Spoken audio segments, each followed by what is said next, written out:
Steven Vroman est au régime. Un régime sans pétrole. Il y a 1 an et demi, ce Flamand de 48 ans a décidé de remplacer l'essence par le bon sens. Aujourd'hui, il consomme 80% d'énergie en moins qu'un Européen. Son objectif, limiter son impact sur la planète. En Belgique, il est devenu une célébrité. La Flandre a désormais un super-héros. On l'appelle l'homme au faible impact. Cet homme vit sans pétrole.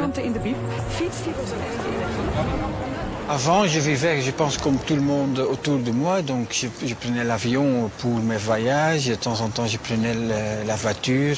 Je mangeais de la viande. J'étais aussi pas conscient des conséquences de ce style de vie. Un jour ou l'autre, on va être obligé de consommer beaucoup moins de pétrole. Et j'ai pensé, voilà, pourquoi pas commencer maintenant et essayer de voir si c'est possible. En mai 2008, Steven entame une chasse au gaspillage. Chez lui, il se débarrasse des appareils gourmands en énergie. Il isole sa maison et réduit de façon drastique ses factures de chauffage et d'électricité en quelques gestes. Dans son quartier, c'est un pionnier. Donc mes voisins, ils vivent pas comme moi, il y a beaucoup de voitures ici. Ils vivent un peu comme la majorité des Belges. Moi, je suis plutôt minorité, mais je pense que bon, dans le temps, quand les prix du pétrole vont augmenter aussi, pour eux, ça va changer beaucoup dans leur vie. Steven a changé radicalement son mode de vie. Il se lave avec de l'eau de pluie récupérée dans sa cour. Utilise uniquement un gant et du savon.